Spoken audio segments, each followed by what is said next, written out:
UPS लागू होने के बाद से ही आपके मन में भी कई तरह के विचार चल रहे होंगे कि यदि हम यूपीएस में शिफ्ट होते हैं तो हमें इससे फायदा क्या होगा और हमें इससे नुकसान क्या होगा। चलिए जानते हैं इस एक वीडियो में ये सारी जानकारी।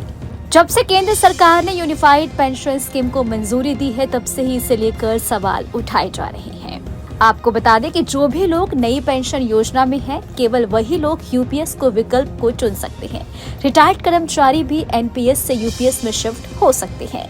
यूपीएस में कर्मचारियों को उनकी नौकरी की 25 साल की न्यूनतम अवधि पूरी होने के बाद रिटायर होने के आखिरी 12 महीने में मिलने वाले औसत वेतन के 50% राशि पेंशन के रूप में दी जाती है।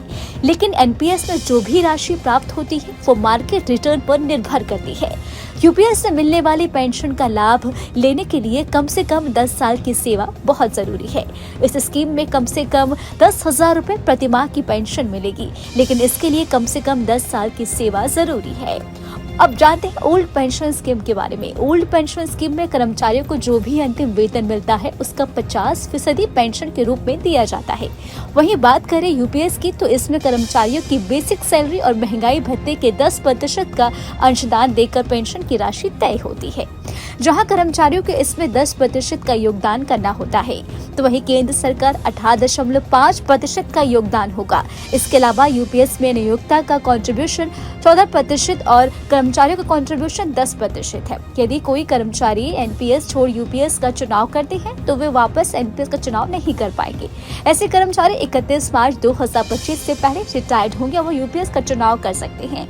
ऐसे में कर्मचारियों को 800 करोड़ रुपए का पेमेंट किया जाएगा। केंद्र सरकार यूपीएस लेकर आई है, लेकिन इससे सरकार का हर साल अतिरिक्त 6,250 करोड़ रुपए का बोझ बढ़ सकता है। ये खर्च हर साल कर्मचारियों की संख्या बदलने में अलग अलग हो सकता है। ऐसे में चलिए आपको बताते हैं यूनिफाइड पेंशन स्कीम को। इन पॉइंट से आप आसानी से समझ सकते हैं कि आखिर कर्मचारियों को क्या फायदा होगा। आपको बता दें कर्मचारियों को दोनों में से किसी भी स्कीम को चुन सकते हैं। उनके पास किसी भी विकल्प को चुनने की आजादी होगी। लेकिन केंद्रीय मंत्री अश्विनी वैष्णव ने यूनिफाइड पेंशन स्कीम को कुछ पॉइंट्स में समझाया है। चलिए जानते हैं। इस योजना में निश्चित पेंशन मिलेगी। ऐसे में जो लोग कम से कम 25 साल की नौकरी कर चुके हैं उन्हें नौकरी के आखिरी 12 महीने में वेतन मिलने वाला बेसिक पे का 50% पेंशन के रूप में मिलेगा। सरकार द्वारा कर्मचारियों के पेंशन खाते में 14% की बजाय 18.50% कंट्रीब्यूशन दिया जाएगा। लेकिन कर्मचारियों को ज्यादा कंट्रीब्यूशन जरूरत नहीं पड़ेगी। तो वहीं कर्मचारियों की यदि नौकरी के दौरान मृत्यु हो जाती है तो इसके परिवार को पेंशन के रूप में बेसिक 60% तक दिया जाएगा। तो वही पेंशन के नए नियमों में मिनिमम पेंशन, फैमिली पेंशन में कर्मचारियों के इंडक्शन बेनिफिट दिया जाएगा।